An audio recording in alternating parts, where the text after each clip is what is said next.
Thank you for joining the People's Court. I'm Chris. That right there is Lamont. And as we used to say, court is now in session because Lamont and I today are going to bring you one of the very first editions of our basketball trials, which means we want to present you with an NBA-related court case. And at the end of it, Lamont will decide whether or not the accused party is guilty or innocent. What do you think about this, Lamont? How do you feel? I feel great. I feel great. I'm always interested when Forbes puts out this list annually, and I'm always interested to see when it comes out for my own quirky reasons. Right. So Forbes, like as you mentioned, annually releases an NBA valuations list, which they put out this year, and it got some eye-popping numbers on it. And I think as a result of this valuation list, the NBA franchises are going to want to take Forbes to court. So, as I said, our first basketball trial in a while. NBA franchises v. Forbes. Is Forbes guilty of overvaluing NBA teams?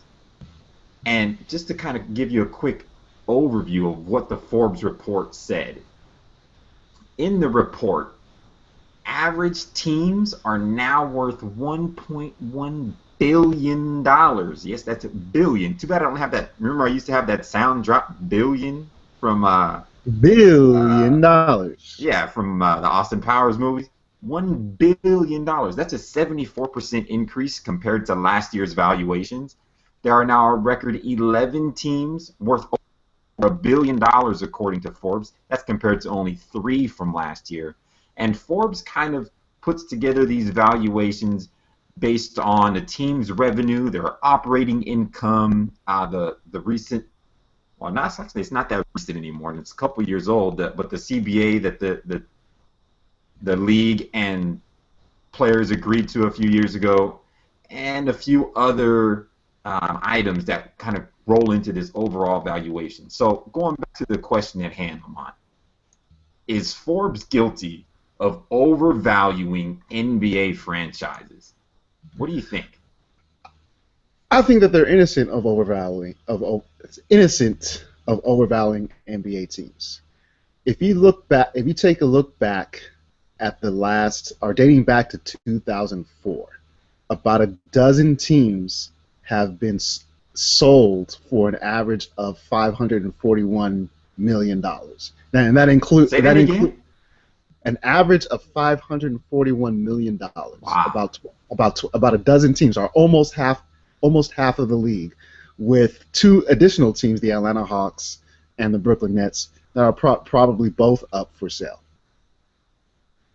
And that average number includes the Charlotte Bobcats selling for what now looks like a measly $240 million, and also the Steve Ballmer paying $2 billion for the Clippers.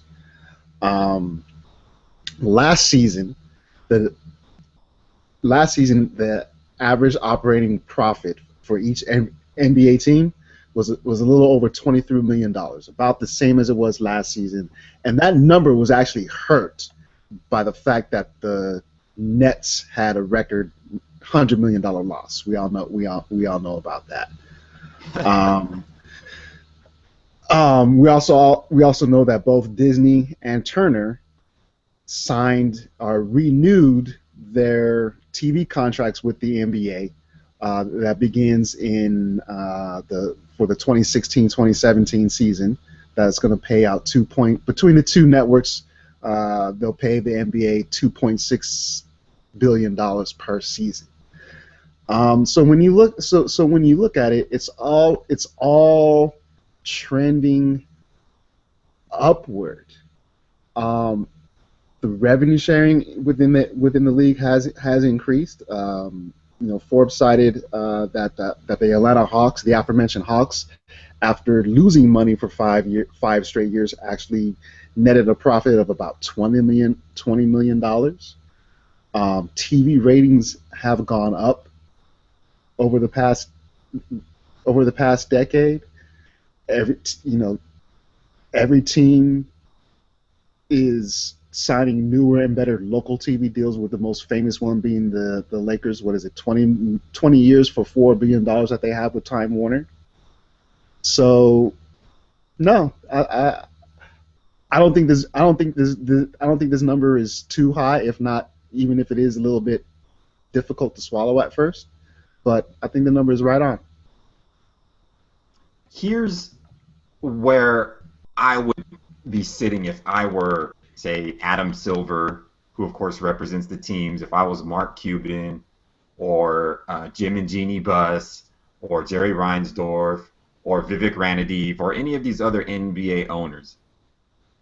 Forbes puts out this list and shows that their teams are now worth so much money. So much money. I mean, the Lakers top this list at something like 2.3 billion.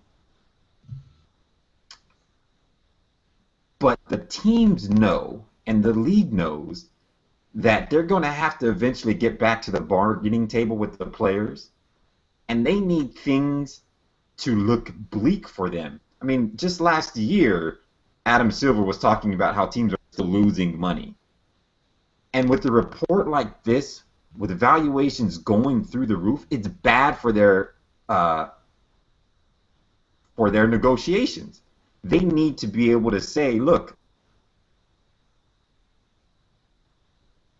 we need to renegotiate, or like they need to find a way to save face. And that's the reason why I think that they would bring Forbes to trial in this case. That's the reason why they have a dispute, because Forbes doesn't know or isn't privy to all of the expenditures and all of the bookkeeping of an NBA franchise. Forbes just makes estimations. Like you said, they estimate that the average operating profit of each team is 23.1 million, but they're not privy to the line items. They have no idea what the actual number is, so they can easily sit back and say, "Look, all of this stuff is inaccurate." Lamont, can you still hear me? I can still hear you. Here's where if what I would say to the NBA. Like I'm on the side of or I agree with LeBron James and new players union executive director Michelle Roberts, in that the NBA claiming that a third of its teams are losing money, while is a little bit difficult to believe when you see how much teams have sold for. The Milwaukee Bucks last year sold for $565 million. This was before the Clippers were right before the Clippers were bought by Steve Ballmer.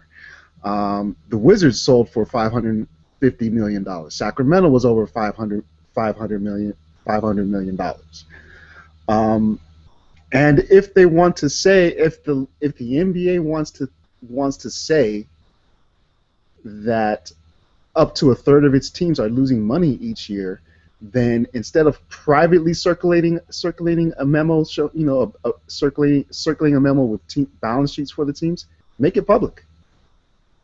Make it public, because when they do go to renegotiate the CBA, it's going to be extremely difficult for anybody to believe that when everybody knows what the new TV deal is for the league.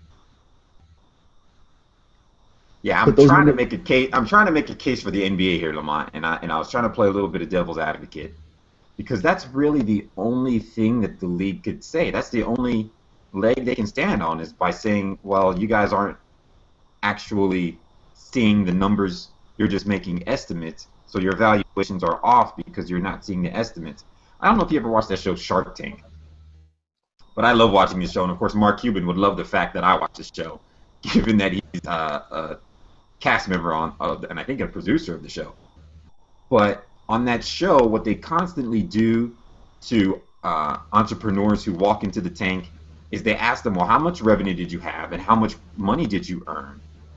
Because each of these entrepreneurs comes in and says, hey, will you invest, I'm going to just give a really easy number here, will you invest $100,000, and with that investment you'll get 50% of my business, of my company.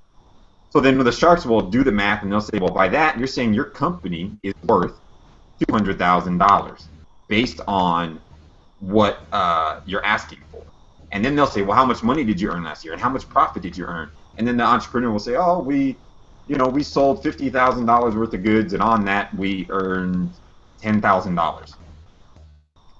So then the sharks are sitting there saying, you're telling me that your company is worth $200,000 when you only made $10,000 last year? That's a very high multiple. That's a 20 times multiple, right, of their profit. And you're looking at these numbers where if the average operating income truly was 23.1 million, and they're valuing these teams at 1.1 billion, that's a huge multiple there. So that's the only, like I said, the only leg I think the league has to stand on is that saying that these valuations are crazy. But like you said, based on those numbers, but like you said, Lamont, when it comes down to it, these teams ended up selling for far more than their Forbes valuation. Do you know how much the Bucks were valued at by Forbes before they sold?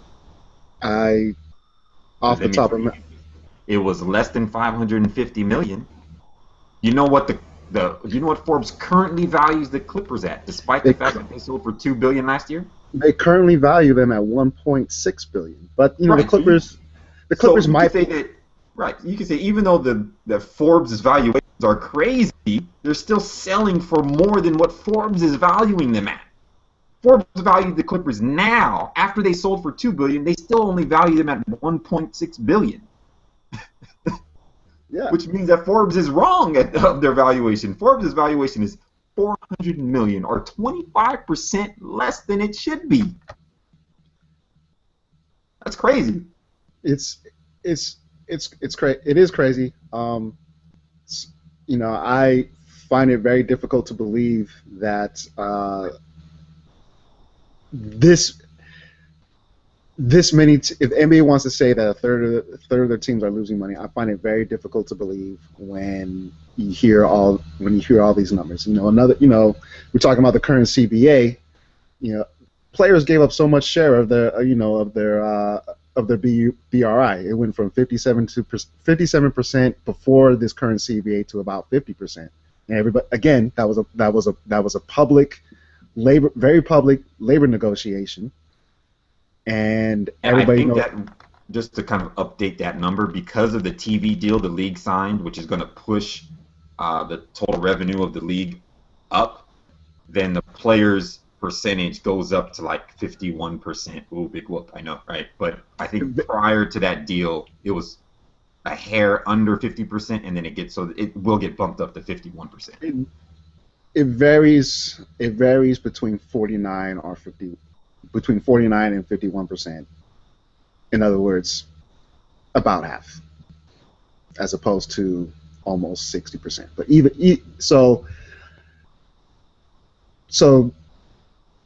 no, I don't think Forbes is guilty of overvaluing teams, especially when they're being sold on a pretty consistent basis, higher than what they evaluate, higher than the Forbes evaluation. So yeah, if anything, Forbes for putting these numbers out that are consistently lower than what the teams actually sell for, because then it makes the teams look less valuable on paper. Like I said, on paper, according to Forbes, Clippers are only worth 1.4 billion or 1.6 billion.